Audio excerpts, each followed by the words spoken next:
We've discussed the returners on defense. We've discussed their impact. Have we discussed that this could be the best defense in NC State history? You are Locked On Wolfpack, your daily podcast on the NC State Wolfpack, part of the Locked On Podcast Network, your team every day.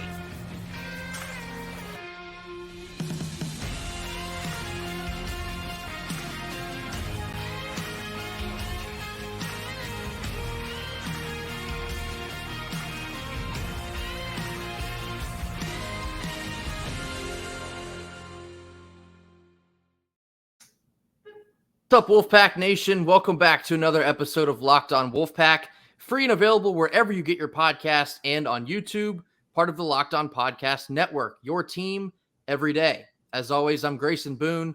Joining me is Kenton Gibbs, and happy Thursday. We are now 1 week away from kickoff. 7 days to go. It cannot get here any quicker. But first, Kenton, administrative things first. We have a very special guest coming on here in just a bit. It is Cory Smith of 24/7 Sports and Pack Pride. Very excited to have Cory on the program.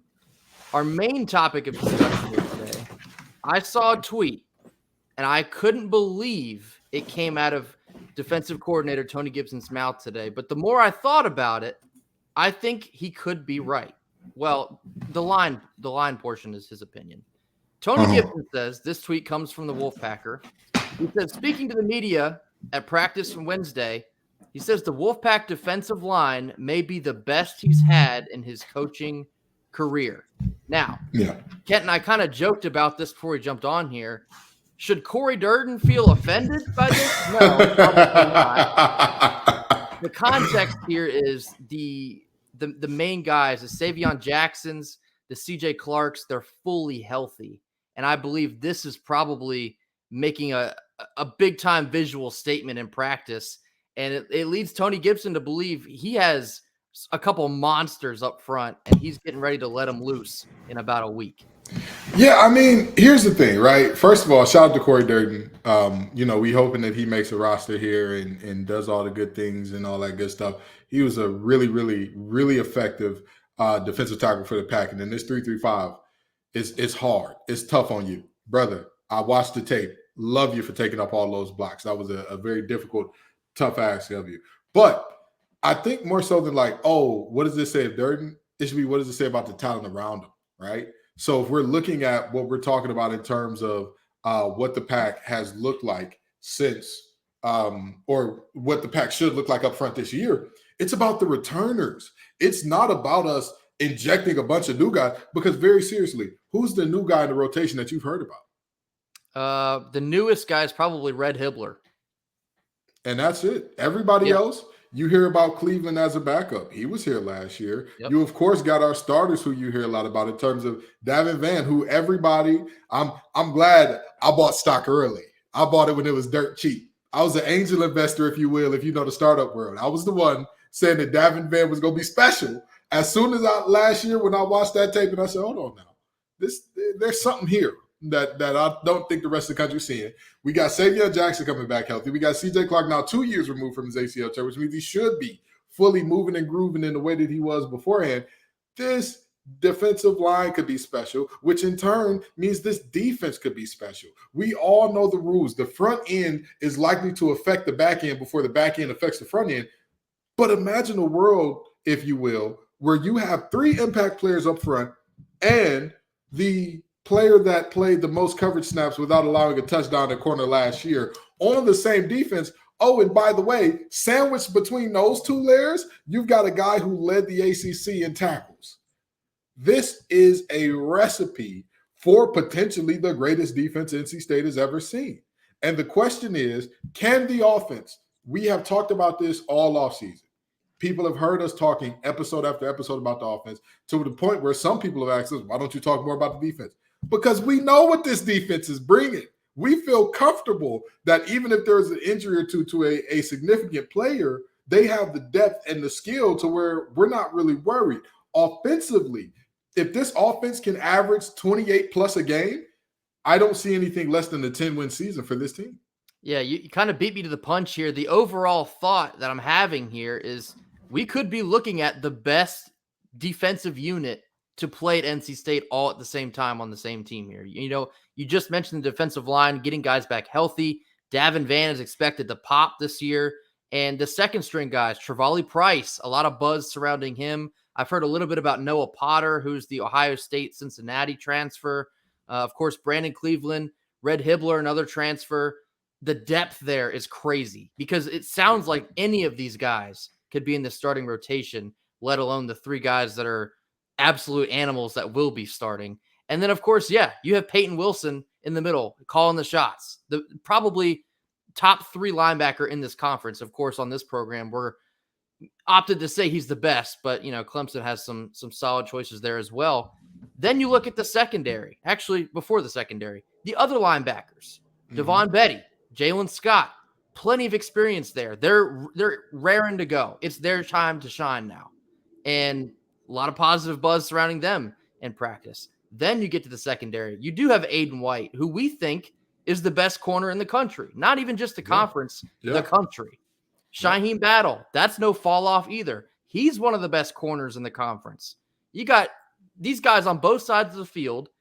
And then in the deep secondary, the safeties, a lot of experience there. You bring in a very experienced guy to play the nickel also in Poogie Kennedy. You have Devin Boykin. You have Jakeem Harris. Just so much depth here, so much experience. And it's crazy to try and conceptualize that they actually might be better than a defense that left off, 6 players now moving on to the NFL, 6 or 7? Yeah. That's insane. That sounds like a sentence that would come from an LSU or an Alabama. We got that at NC State. So if these coaches are starting to believe this kind of hype around this defense, I can only imagine what we're going to be in for in a week and then the rest of the season. It sounds like they're as good as maybe ever. And again, Kenton, like you mentioned, I think that's going to turn a lot of attention to the offense, which is why we talk about them so much, because they're going to have to be able to give the defense a break enough times that they can be as effective as we need them to be on the field. We need the offense to keep the ball moving, give the defense a breather every so often when they're going to need it. But I mean, as an NC State fan, this is like the best thing you could possibly hear from your defensive coordinator a week away from the season. So absolutely. McMahon, Belton, Houston, Armstrong, Collins, Concepcion, Timmons. We're looking at you now. We're looking at y'all. Okay. Because we trust this defense wholeheartedly. And I know I left some names off there. Lassane, of course. Michael Allen. We're looking at you all. MJ Morris, if you're called to come in, we're looking at you all. Because at the end of the day, what this team's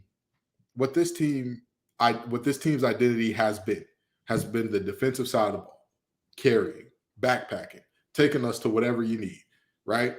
Now, if we get the offense that comes along with it, if we got an offense like what we had in 2021, combined with the defense of what we're seeing right now, if we get an offense that's productive, really, not even a 2021 record-breaking, type season, if we get an offense that is seriously productive, this could be a special season. And I'm not one of those guys that sees camp stories and gets super excited. But what I am is a person who sees reality. And to hear that in spring ball, the offense was just torching and blazing up and down the field, but now through fall camp, the defense has not only caught on, it's like to make these guys look pliable is going to take Thanos and at least 3 of the Infinity Stones is impressive, is a massive leap forward. And so the question is, can the offense come along? And we haven't talked about it much. No news is good news as far as special teams, but can the kicking game in the offense generate enough points, put us in enough good positions? We know what our punter is going to do. Okay, sure. But can we get in enough good positions in terms of the folks that are responsible for making that scoreboard flicker to win some ball games this year, which I believe they will. Yeah, I mean, to have a special season, you got to have all the right pieces come together at the right time. And it certainly sounds like we have the pieces. It's just going to come down to making those plays in the moments it matters the most. And, just the gelling, all the gel and the the summertime, this fall camp, the practices, implementing the new offense, these new coaches, if it all comes together, it sounds like we have the right pieces to hit a 10-win season. It very well could happen this year, despite maybe some doubts for specific position groups. I think if everything goes well, maybe a little bit of luck on the injury side as well, because we've struggled with that. Of course. You could have a very special year here in 2023 in Raleigh. We're going to kick it to our sponsors for today. That is eBay Motors. For a championship team, it's all about making sure every player is a perfect fit. It's the same when it comes to your vehicle. Every part needs to fit just right. So the next time you need parts and accessories, head to eBay Motors. With eBay's guaranteed fit, you can be sure every part you need fits just right the first time around. Just add your ride to My Garage and look for the green check to know if the part will fit or your money back. Because just like in sports, confidence is the name of the game when you shop on eBay Motors. After all, it's easy to bring home a win when the right parts are guaranteed. Get the right parts, the right fit, and the right prices on ebaymotors.com. Let's ride. All right, we now welcome on very special guest, Cory Smith of 24/7 Sports and Pack Pride. Cory, thank you for joining us for a little bit this evening. Yes, sir. Appreciate you guys having me on. All right, so Cory, we're going to start actually a little bit off the field. We're going to talk recruiting first. Dave Dorn and the Wolfpack have been on fire in the recruiting trail, especially the 2024 class. What would you kind of say has been the driving factor to this heater that they've been on these last couple of weeks? Yeah, I mean, the biggest thing is just kind of, all the cards falling into place at the same time. I mean, Terrell Anderson was a guy they had been going after for a really long time. Obviously, Jonathan Paylor over 2 years. I think the expectation was those guys would commit a little earlier in the summer, but both of them kind of held off for a little while. And luckily for NC State, Jonathan Paylor held off because they were able to, they're able to get him over South Carolina. There's been a lot of other guys that have obviously committed in this class. Cedric Bailey early on, and he's kind of been, from talking to a lot of the recruits, like I saw somebody post something the other day about like, hey, here's all the guys that were uncommitted visiting this one weekend where you had multiple guys that ended up committing, and Cedric Bailey was on campus during that weekend. That was his official visit too. So he had played a big role in that. Defensively, they were able to get a lot of guys early on. Offensively, it seems like what's really kind of changed things is a lot of these guys getting a chance to see. And if you watch our podcast with Jonathan Paylor last week, he talked about it. He said, getting a chance to see Coach and I's offense and getting a chance to see where I would fit into that system and, where Terrell Anderson would fit into that system and Cedric Bailey could be, pro style quarterback, but could also run the football at times. Like all of us being able to play together, he could see that coming to fruition. I think that's a really big part of all this is being able to kind of show that to them and saying, hey, you're not only going to be able to fit in this system, but guys like KC, guys like Juice, like those two have already played, been able to kind of get themselves up the depth chart.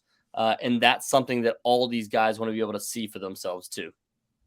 No doubt. We mentioned this on the show a couple days ago. I believe as it stands right now, for those who put a lot of merit on this sort of thing, the 2024 class ranks at Dorn's 5th during his tenure. With a couple more additions here potentially down the road into the fall, do you think they could crack the top 3 for 2024? Yeah, I mean, of Dave Doran's Dorn's tenure. Yeah, there's a couple more that they feel really good about right now. Particularly, I'll just say at the wide receiver position. Yep. So we'll just leave it there. So they're looking to add some more playmakers. I mean, I've been told they could take as many as 4 or 5 receivers in this class. So yes, they have 2 right now in the fold. But one thing I will say to keep in mind, we mentioned Jonathan Paylor a lot. He's a guy that just carried the ball 16 times this past weekend for over 150 yards and 3 touchdowns. So he's definitely somebody that can carry the ball too. So I wouldn't pencil him in as definitely going to be a wide receiver. I could see him definitely being. I know the comparison has been there over and over again, but Nyheim Hines, right, and him kind of playing that role. So, but yeah, going into this upcoming season, I feel like there's a chance they could finish top 3 in his tenure, especially when it comes to average. And I think that's the biggest thing that people need to pay attention to is the average star or the average rating, because in the era of the transfer portal and how many guys they're looking to add in the transfer portal, they're saving a lot of these spots. So it's not going to definitely be like, oh, they're shooting for the number one class that they've ever had. No, they're looking to get guys that are actually going to be able to play a role in the system, actually be able to develop if they don't see them being immediate factors next year, because they know what they can get in the transfer portal in terms of immediate impact players. And in terms of a nice offense and Paler, just for a second here, I can't remember the gentleman's name, but there was a all-purpose back / slot receiver at UVA that was highly touted and always talked about and whatnot because of the way that Anai used him. He was always talked about because of the fact that Anai would get him the ball via jet sweeps, via touch passes, via bubble screens, via all of these different ways. And like you said, 16 carries to 16 carries to 16 carries. But at the end of the day, a touch is a touch is a touch. Finding your playmakers in space is finding your playmakers in space is finding your playmakers in space. And that's where the best coordinators win the game, right? Like, of course, you've got the rarity of a Lincoln Riley that, like, I don't know how everybody ends up open 30 yards down the field. We still have not figured it out yet, but he just knows how to do it. Everybody else, the best you can hope for, get your playmakers the ball in space. That's what Anai's doing.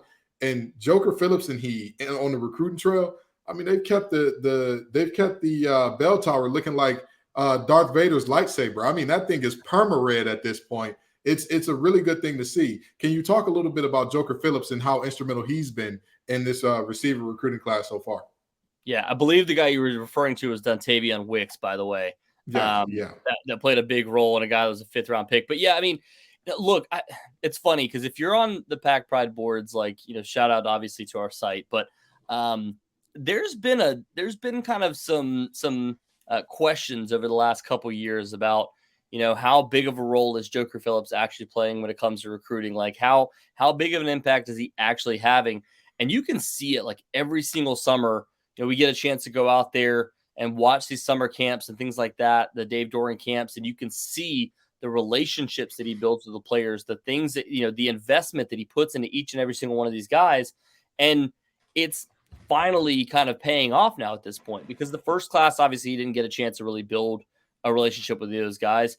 Then you had the 2021 class that he was there for, but again, you don't get much of a chance to build any kind of relationship because of the 2020 and the way everything went there. COVID and everything there. Exactly. Yeah. So he's finally able to, like, the first guy that he saw on campus, the first player that he really, you know, pinpointed that he was able to build a relationship with when they stepped on campus was Jonathan Paler.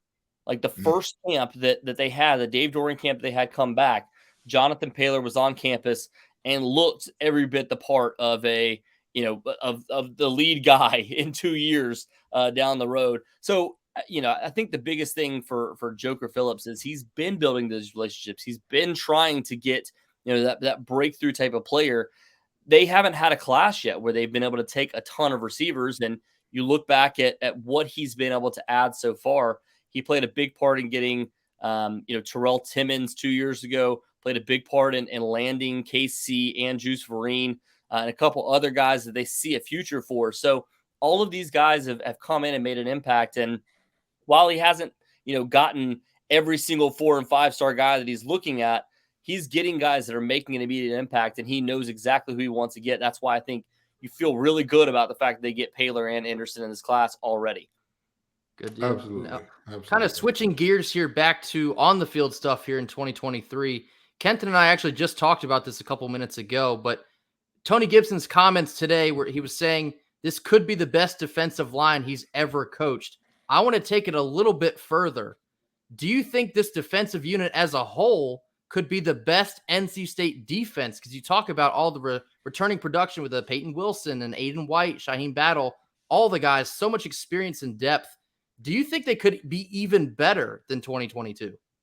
Yeah, it's funny. I'll give you a little story. Since that quote came out and I posted it on Twitter, Bud Elliott, that is on our CBS Sports podcast, Cover 3, he texted me immediately afterwards. He's like, best defensive line? Like, is he serious?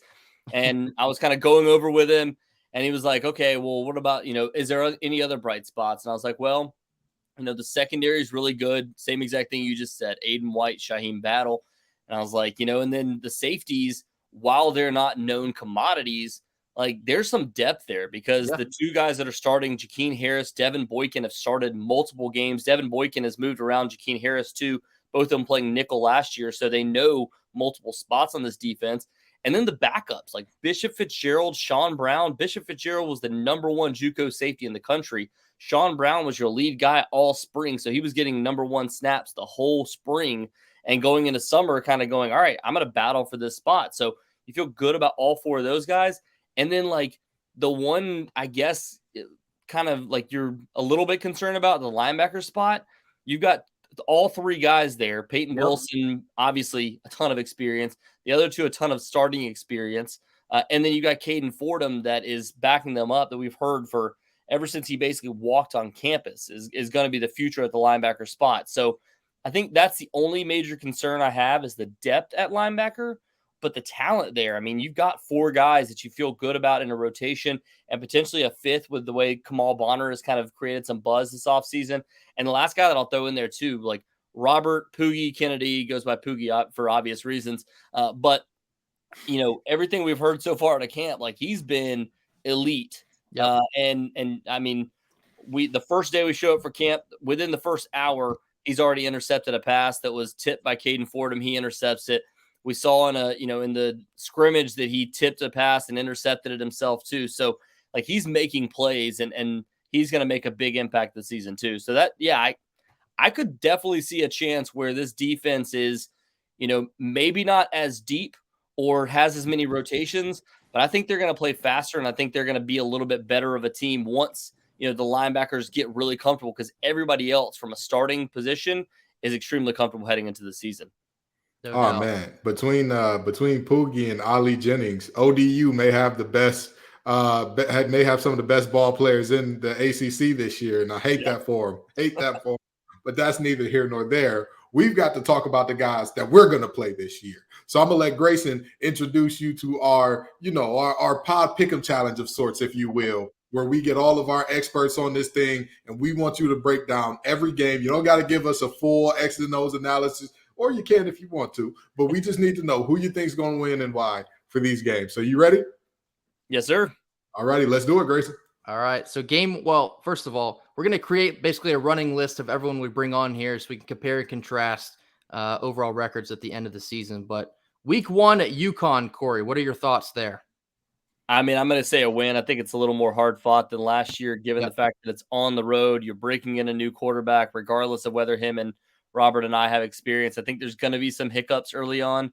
And, you know, depending on what the weather looks like too. I mean, the NC State has played 3 scrimmages since Brennan Armstrong arrived, and 2 of them been in rain. So we'll see exactly what he's capable of in this game if he gets some clear weather. But I do think that's a win. I'd say maybe somewhere around like 35-21, 34-21, something along those lines. Yeah, I think I made a very similar score prediction to that myself. But week 2, it's a big litmus test so early in the season. Notre Dame comes to Raleigh. What do you think there? Ooh, I mean, I'm tempted to go with a win there, but I'm gonna say it's gonna be a loss. I just think it's gonna be a really close one. You know, it's tough because you say like, oh well, if they get this win or if they get a close loss, then it's gonna put them on the map. But it's not necessarily. Like you got to get a win in that game if it's gonna really put you on the map for NC State. But I could see this being like a, you know, somewhere like 24-21 type game. You know, NC State's able to hold Notre Dame defensively, but not able to get a ton going offensively. So we'll see. I mean, this is again, like you said, a great litmus test for NC State, but I'd love to see them get the win there, but I feel like that one's going to be a loss. Before we move on to the next game, I just want to talk about that Notre Dame game real quick in terms of what you said with a close loss isn't enough. That's a credit to Doran, and the moral victories aren't enough at State anymore. It's not like, hey, we played this team close. You know, we would have never played this top 10, top 15 team close if it wasn't before. It's now we're at the level where it's like, if you win, you did or did not, period. Did you win the game? That's what matters to us. And if you didn't, you're underachieving here. So that's a positive sign. But I will say this, the way that NC State plays at home, the way that it's been a struggle for teams that have been better than us on paper coming into the Carter, I don't know. New video board, new sound system. I mean, it's gonna be crazy. Like that's why I'm like, man, it's a tough one to say an L, but I feel like Notre Dame gets their bearings about them at some point and you know ends up winning that game. But man, you know, we'll see. Like I'd love to talk about this after the UConn game, even though I don't think we're going to see everything, but I do feel like it's going to be it'll be a little bit tougher than Notre Dame probably thinks going into that one. Right. Absolutely. Speaking of winning the game, with all due respect, we're going to skip VMI. I hope I don't regret saying this, but we're going to skip VMI. On the road against UVA, a couple UVA pieces have now made their way to the Wolfpack. How do you see a reunion going of sorts? Yeah, I think this one's probably similar to UConn where, the defense is not great for this team, this UVA team, and they've lost some pieces from last year. They were good last year, and I just think it's going to be so difficult to kind of get that offense truly going where they want to. I could see them being a good team by the end of the year, but I think this is a chance for NC State to get right after potentially losing to Notre Dame and moving to 4-1. This is probably I'd like to say somewhere around like a 38 to 20 type game for NC State where they win that one. So if I'm going, with a line there, I'd probably say somewhere around 16.5, 17, even with it being on the road. I like that line there. Next game, this one's an interesting game to me. I think Louisville is a big time wild card in the ACC. Yeah. How do you see that one going down? Yeah, I'm going to chalk this one up as a win again for NC State. Just again, as as Kent was saying earlier, like playing at home for NC State, it's going to be a Friday night game. So while you don't get the Thursday night, atmosphere potentially, it's going to be crazy there. And it's not it's not an off weekend or anything along those lines. Like they played some Thursday games before where students have not been in town, and it's been like, the hell are you guys thinking? But right. You look at this one, man. I feel like NC State comes out, they play well in this one, and again, this is another kind of situation where you're trying to figure out who their quarterback is going to be. I mean, they literally added like 18 guys from the transfer portal at quarterback this past season. So I'd love to see exactly what they look like in the first 4 weeks, but I do feel like this is going to be a win for NC State.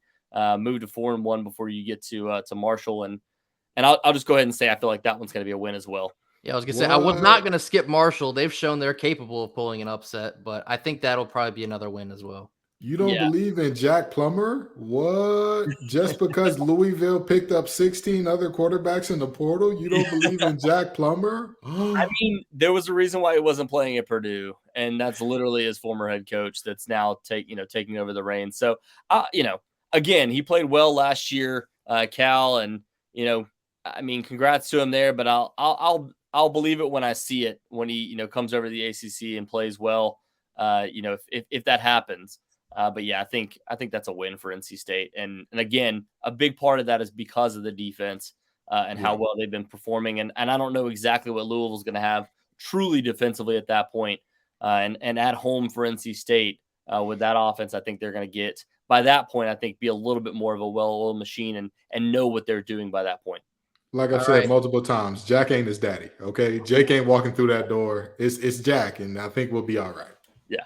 All right, now these last 6, almost a sinister 6, if you will. First starts on the road with Duke. Do you see this as a bit of a trap game, or do you think that Duke might be better than some people realize? I definitely don't think it's going to be a trap game. I mean, Doran knows exactly what he's getting in Duke. You saw what Duke was capable of doing last year, and they got a lot of the same pieces back this year, particularly with Riley Leonard. They feel good about their defense, and talking to I talked to Adam Rowe earlier this offseason about where they think this defense is coming into the season. They've got some serious playmakers at the wide receiver position too. So I'm going to say this is a win for NC State on the road. I think this is probably, one of the toughest games they're going to have in that first half of the season, if not the toughest, because of the fact that this is going to be a Duke team that will have 6 games under their belt or 5 games under their belt at that point. I think they actually have a bye week right before they play NC State. So that benefits them too. But I just feel like this is going to be a game that NC State finds a way to win on the road. Yes, it's on the road, but it's not. I mean, it might not be a sleepy atmosphere at that point, but typically Duke has been that way regardless of how good the team has been. So I do feel like this is a chance for NC State to get an early marquee win before you go into what will be a really tough close to the schedule. Of course, maybe a home away from home, if you will. But speaking of home, homecoming with Clemson coming into town, that's a big one. What do you think? Yeah, again, this one's similar to Notre Dame, where I'm like, man, if those games were flipped, if you had Clemson in week 2 and Notre Dame in week 8, 9, whatever this one is, like I would feel completely different about those two games, because I feel like, Cade Klubnik is still trying to figure out, right, where he is. That Garrett Riley trying to get his offense going early on in the season would be, a little easier to face. But man, I just get the feeling this offense is going to look completely different. That defense for Clemson is going to be stout. I wouldn't be surprised to see this be, an overtime game again, similar to what it was in 2021.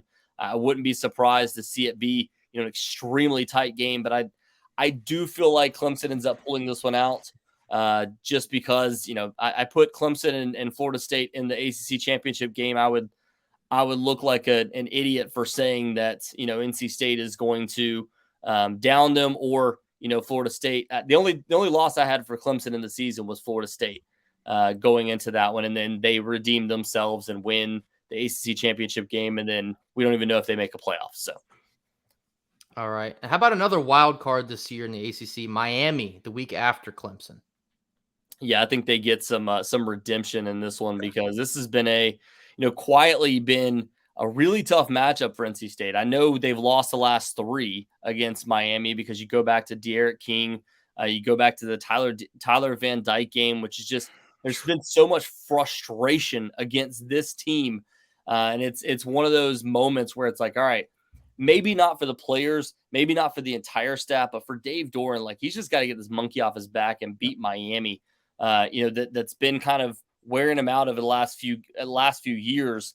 You think back to that game in, what was it, 2020, where they lost to De'Aaron King, where he throws for 7 touchdowns in that game. I felt like it was absurd. And we talked all week about like, hey, his accuracy is awful. You got to force him to run. And then, if you do, or force him to throw, don't let him run on you. And he didn't run a ton. He just hit guys over top over and over and over again. It was like, what is happening? So I feel like this is a game that NC State finds a way to win. Again, I think it's going to be a tough game, simply because Miami does have a lot of talent. But I still don't know if they put it all together this year. I was talking to Gabby Urrutia that works at our 24/7 site for Miami, and he's like, yeah, I feel good about a 7-5 season this year for Miami, because what it could lead to the following year, right? What they can do in recruiting. So I think this is a win for NC State. And again, what are we at? 8-2 by that point, 7-2, 8-2. So yeah. And let me say this about the Miami game that you talked about, the Tyler Van Dyke game. I would like the record to display, may the court have this on the record forever, that should be called the Devin Carter game, because the pass was right there.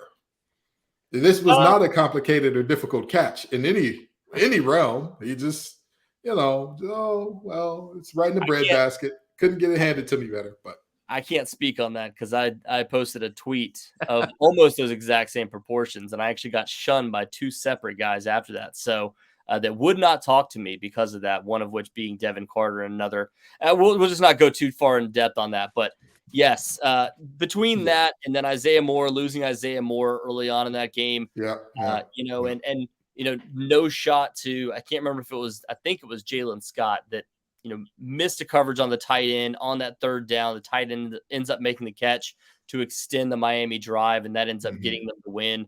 And that was because of the fact that he had not played, in those coverages a ton. Like, he had not been a coverage linebacker a ton. And it was something that if Isaiah Moore was on the field, he would have been the guy. I remember Drake Thomas looking vividly over there going, you were supposed to be there. And they were just like, I thought you knew, you thought I knew, and it just didn't end up working out. So, yeah. Well, I'm gonna tell you this: if beating Miami is getting a monkey off this team's back, winning at Wake Forest is getting Donkey Kong and King Kong combined off your back, because NC State is 0 for 6 or 7 in their last few.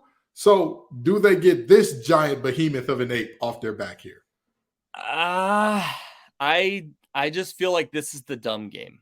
Like, Cory. I know, man. I know. And I keep going back to it, because I'm like, I feel like this team is on the cusp of going 10-2. And I'll just go ahead and leak it. I think they win Virginia Tech. I think they win UNC. So I do think this team finishes 9-3. Okay. This is a tricky game. Like this Wake Forest team. Again, another brand new quarterback, Mitch Griffis. I'd love to see what he looks like, early on in the season before I make this prediction, because, look, if he doesn't pan out and he's not, this offense is not prolific, like there's a good chance NC State goes in there and wins this game. But I just get the feeling with the way Dave Clawson has ran this system over the years, if he feels comfortable with this guy, he's probably going to be a pretty decent quarterback. So, I mean, for him to not go out and not add a guy in the transfer portal, for him to not really go out and, feel the need to try to grab, some type of top tier quarterback somewhere and say, look, you see what we've done with Sam Hartman. You see what we've done with these other guys. But I get the feeling this is going to be a good team again. So I don't want to say like, oh, NC State's definitely going to go on the road and win this one. But I do feel like they finish again 9-3 overall. You win that game at Virginia Tech. You go home, win that game against UNC in a Senior Bowl game or a senior night game, depending on what time they actually play that game. So this is I think a good overall season. I think that's where things finish. There's a couple toss-ups, obviously. Duke, Wake Forest. I do think they will lose one of those two. And that's why I went Duke as the win, Wake Forest as the loss, again, just because I feel like it's just a bugaboo for them. I'd love to see them win that game and then, roll into the final two and have a chance to go for 10 wins. I'm going to tell you this. In terms of Wake Forest and beating NC State, I actually was on board with everybody who was concerned until Donovan Green went down. Yeah. When that happened, to me, that drastically changed the situation, because Donovan Green is I tell people all the time, quarterbacks are big babies and they need their blankie. Okay. They need their blankie. Every quarterback has their guy. For Patrick Mahomes, you got Travis Kelce. For Tua, you got Tyreek Hill, Justin Jefferson for Kirk Cousins. Everybody has their blankie. And he was going to be that for Mitch Griffis. And all of a sudden, he's got no blankie anymore. And that's going to make for one very upset baby all season. It's going to make that offense run a little bit slower on a team where, let's just be honest, Wake Forest defensively, ever since Elko left, has been just abysmal. And so NC State should have enough, in theory, to get it done in Winston-Salem. I've been extremely vocal about we are going to win in Winston-Salem this year. It's long overdue. We have got to beat them over there. The concern I have here, and you guys will know the name when I say it, but I feel good about, looking at Wake Forest offense and talking to Les Johns, because right after this happened, I was like, man, how big of a hit is this? And he was like, they really love Justice Ellison at the running back position. They love Jamal Banks. Obviously, he's returning from last year. He's been a really productive receiver. And then Taylor Moore in the slot receiver position, like that's been their bread and butter. That slot receiver has always been really good. And one guy I would not be surprised to see step up, and this is going to frustrate some NC State fans if it does happen, but Wesley Grimes, somebody they went after really hard out of Millbrook and ended up, going there, and somebody that they felt really good about. So I would not be surprised to see him step up this season. He's an extremely talented receiver. He's got some good size, somebody that can play that outside receiver spot. So while Donovan Green is down, I wouldn't be surprised to see him step up. And then again, like I said, if you're looking for your safety valve, your security blanket, like Jamal Banks on the outside has good size, and then Taylor Moore in playing that spot. I just feel like they've still got some pieces that'll make them a good team in the ACC this season. Lord Jesus, Taylor Morin's been in college since before you and your old lady met, ain't it? He's still there, man. He's still there. He's never leaving. He is never leaving that campus. Man, good for him. Good for him. All right. So Cory Smith, you have us at 9-3. I believe Kenton and I also said 9-3 for this season. So we'll be sure to make that graphic with all of our guests on there soon. But Cory Smith, 24/7 Sports and Pack Pride, thank you so much for joining us. We'd love to have you on again. Yes, sir. Appreciate you guys. Got to have you guys on soon, too. Absolutely. Give us a call. We'll be available. All right. Thanks, man. All right. Our second ad for today is Betterhelp. Sometimes in life, we're faced with tough choices and the path forward isn't always clear. Whether you're dealing with decisions around your career, relationships, or anything else, therapy helps you stay connected to what you really want while you navigate life, so you can move forward with confidence and excitement. Trusting yourself to make decisions that align with your values is like anything. The more you practice it, the easier it gets. So if you're thinking of starting therapy, you should give BetterHelp a try. It's entirely online, designed to be convenient, flexible, and suited to your schedule. Just fill out a brief questionnaire to get matched with a licensed therapist and switch therapists for any time or at any time for no additional charge. Let therapy be your map with BetterHelp. Visit betterhelp.com/lockedoncollege today to get 10% off your first month. That's help, H-E-L-P, betterhelp.com/lockedoncollege. All right. And not much of a recap segment here, as our interview with Cory Smith did go a bit long, but we greatly appreciate his time. That was an excellent interview. We could sit here and talk with Cory literally all day. It doesn't matter how long we go, but that's going to do it for us here on this Thursday. Much more to discuss tomorrow on Friday. But as always, thank you for hitting that like button, dropping some comments in there. Let us know what you think about the things that Cory Smith had to say on air with us. And we'll be sure to maybe feature them on our Fan Friday on Friday. And then as always, mash that subscribe button as we continue to grow these numbers. Rapidly approaching football season. We're now 1 week away from kickoff. We'll see y'all tomorrow. Go Pack.